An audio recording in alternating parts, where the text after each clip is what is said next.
Hello दोस्तों, स्वागत है आपका अपने target with Vinay YouTube channel के डेली करंट अफेयर की सीरीज में।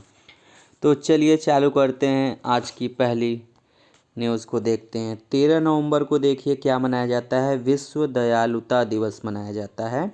इस विश्व दयालुता दिवस की जो शुरुआत किया था तो जापान के द्वारा 1998 में इसको शुरू किया गया था और इसको बाद में पूरे विश्व भर के द्वारा इसको अपना लिया गया। तो विश्व दयालुता दिवस कब मनाया जाता है? तो 13 नवंबर को मनाया जाता है। और इसकी शुरुआत किसके द्वारा किया गया था? तो जापान के द्वारा शुरू किया गया था। चलिए अगले पॉइंट पे देख लेते हैं। 14 नवंबर को देखिए 2 दिवस मनाया जाता है। एक तो राष्ट्रीय बाल दिवस मनाया जाता है, ठीक है। पंडित जवाहरलाल नेहरू का जो जन्म दिवस है उस अवसर पर हम लोग क्या मनाते हैं? राष्ट्रीय बाल दिवस मनाते हैं। और पंडित जवाहरलाल नेहरू का जन्म की बात करें तो 14 नवंबर 1889 को प्रयागराज यानी इलाहाबाद यूपी में इनका जन्म हुआ था। और 14 नवंबर को ही विश्व डायबिटीज़ दिवस डे यानी विश्व मधुमेह दिवस भी हम लोग 14 नवंबर को ही मनाते हैं, जिसकी शुरुआत 1991 में हुई थी, ठीक है।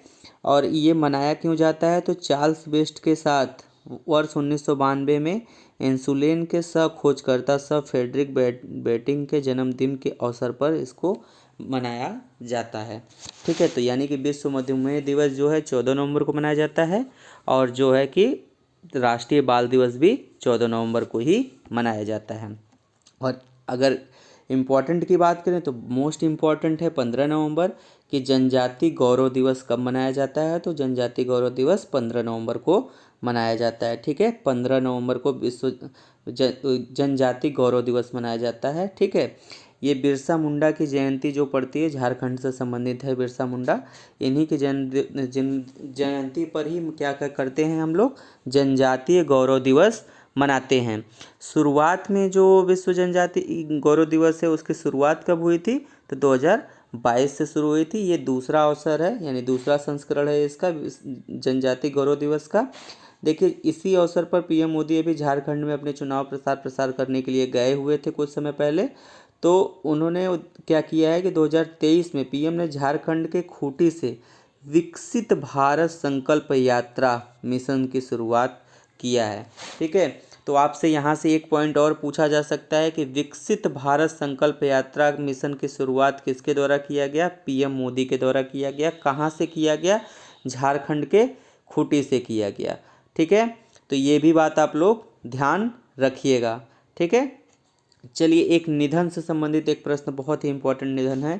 पृथ्वीराज सिंह ओबराय, ठीक है। पृथ्वीराज सिंह ओबराय जिनको PRS ओबराय भी कहते हैं, ठीक है। ओबराय समूह के ये मालिक रहे हैं। इनका निधन हो गया है और इनको होटल जो आधुनिक होटल व्यवसाय है उसका जनक माना जाता है। तो पृथ्वीराज सिंह ओबराय का अभी हाल ही में निधन हो गया है, तो इनका याद रखिएगा आप लोग इनके बारे में, ठीक है। चलिए अगला देख लेते हैं। विश्व पशु स्वास्थ्य पर 33वां सम्मेलन का आयोजन कहाँ किया गया? तो विश्व पशु स्वास्थ्य पर 33वें सम्मेलन का आयोजन नई दिल्ली में किया गया। ये भी आप लोग याद रखेंगे। एडवांटेज स्वीट ये क्या है? यह एक भारतीय नाविक जहाज है। अभी क्या हुआ था कि ये ओमान की खाड़ी में इसको ये फंस गया था, इसे वापस लाया गया।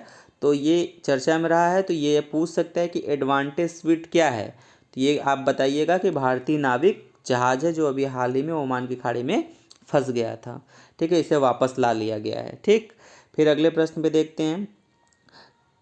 चौथा बोक्सार 23, ठीक है। चौथा एडिशन है बोक्सार 23 का और 5वां कॉरपोरेट अभ्यास, ठीक है, 2023 का, ठीक है। ये किसके बीच होता है ये? तो ये नौसैन्य अभ्यास है और भारत बांग्लादेश के बीच ये अभ्यास किया जाता है। और इसका आयोजन इस बार का कहाँ किया गया है? तो विशाखापट्टनम में इसका आयोजन किया गया है। तो इस बात का भी आप लोग ध्यान रखिएगा कि चौथे बोक्सार और 5वें कॉरपोरेट अभ्यास का आयोजन कहाँ किया गया? तो विशाखापट्टनम में किया गया।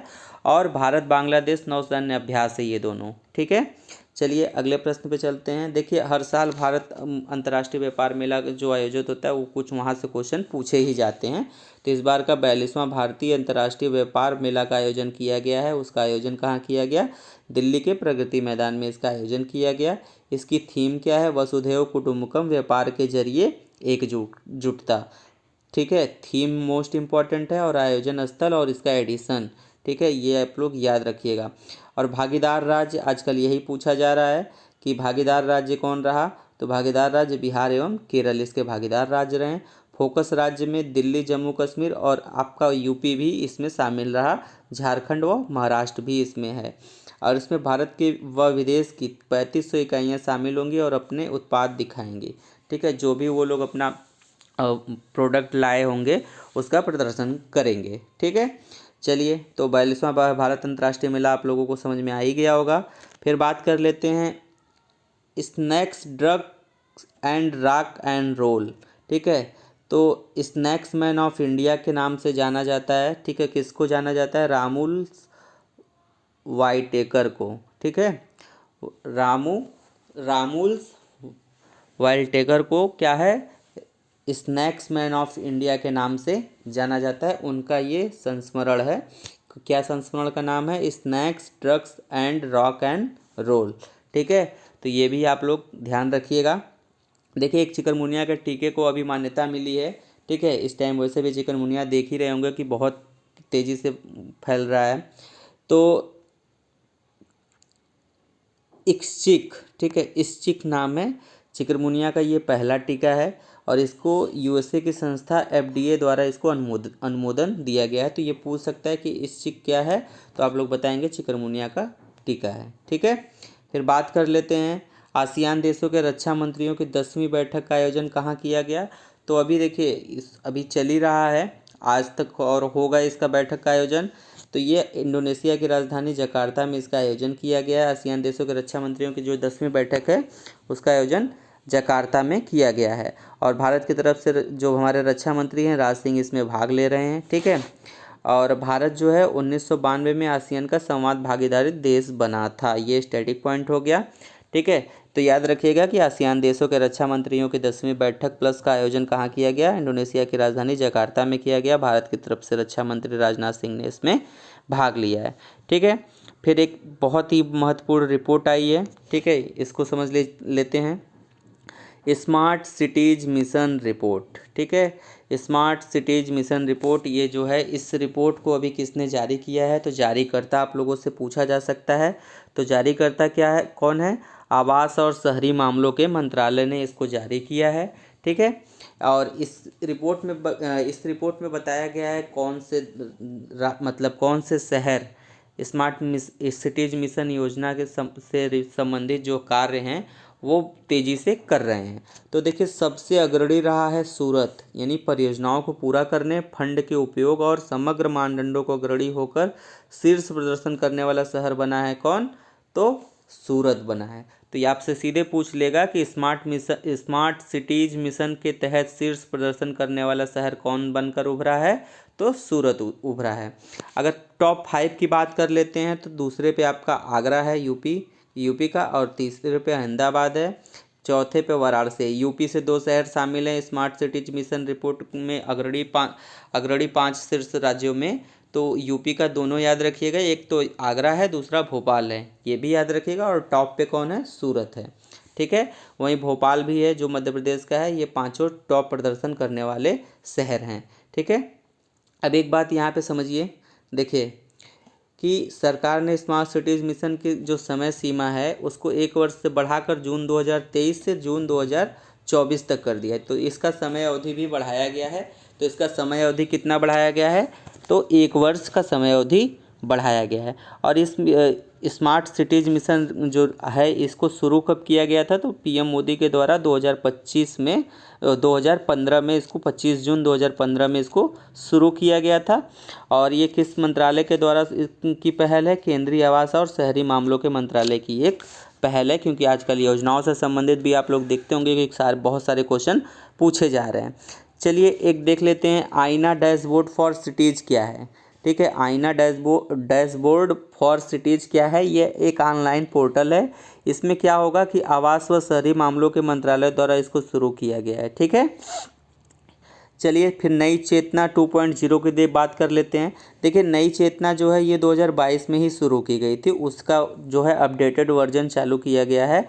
तो उसका किसके द्वारा चालू किया गया है, तो ग्रामीण विकास मंत्रालय द्वारा ये शुरू किया गया है। तो ये याद रखिएगा कि नई चेतना को शुरू किसके द्वारा किया गया है, किस मंत्रालय के द्वारा, ग्रामीण विकास मंत्रालय के द्वारा इसको शुरू किया गया है। उद्देश्य क्या है, उद्देश्य भी पूछा जाएगा, लैंगिक हिंसा के खिलाफ राष्ट्रीय अभियान का दूसरा चरण आरंभ, और ये शुरू कब से होगा, 25 नवंबर से। तो ये याद रखिएगा कि नई चेतना में क्या है कि लैंगिक हिंसा के खिलाफ राष्ट्रीय अभियान का दूसरा चरण, मतलब लैंगिक जो हिंसा आजकल देख रहे हैं कि बढ़ता चला जा रहा है, उसी को कम करने के लिए नई चेतना 2.0 को फिर से 25 नवंबर से शुरू कर दिया जाएगा। देखिए किस देश ने अभी हाल ही में भूकंप 14 घंटे में 800 भूकंप के बाद किस देश ने आपातकाल की घोषणा की है, तो आइसलैंड एक द्वीपीय कंट्री है, ठीक है, एक ये द्वीपीय कंट्री है, ठीक है, तो ये याद रखिएगा, ठीक। और देखिए क्या हुआ है कि वहाँ पे 24 घंटे में लगभग 1400 भूकंप मापे गए हैं, ठीक है, और फजाला ज्वालामुखी के पास हजारों झटके दर्ज किए गए हैं। तो ये ज्वालामुखी भी आपसे पूछ सकता है कि कहाँ है, तो आइसलैंड में ये ज्वालामुखी स्थित है। चलिए बात कर लेते हैं 16 नवंबर को क्या क्या मनाया जाता है। तो 16 नवंबर को जो है राष्ट्रीय प्रेस दिवस मनाया जाता है, क्योंकि भारतीय प्रेस परिषद की स्थापना भी 16 नवंबर को हुई थी, इसी वजह से 16 नवंबर को राष्ट्रीय प्रेस दिवस मनाया जाता है। इसी दिन 2 दिवस और मनाए जाते हैं, एक तो अंतर्राष्ट्रीय सहिष्णुता दिवस मनाया जाता है, और विश्व दर्शन यानी विश्व फिलॉसफी डे भी 16 नवंबर को ही मनाया जाता है। और दुनिया का सबसे तेज इंटरनेट किसने लॉन्च किया है, तो वो अभी चीन ने इसको लॉन्च किया है, ये याद रखिएगा। फिर भारत और ओपेक, ठीक है, ये पेट्रोलियम निर्यातक देश की बात कर रहा है ओपेक, ठीक है, जिसका गठन 1960 में हुआ था, और इसका मुख्यालय वियना यानी ऑस्ट्रिया में, इसका मुख्यालय वियना ऑस्ट्रेलिया में इसका मुख्यालय है। और इसका 6th एडिशन बैठक जो हुई है भारत ओपेक की, वो वियना ऑस्ट्रेलिया में ही इसका समापन हुआ है। और अगर आप लोगों को ये चैनल पे अगर करंट अफेयर की सीरीज़ पसंद आ रही हो तो प्लीज़ चैनल को लाइक एंड सब्सक्राइब करें।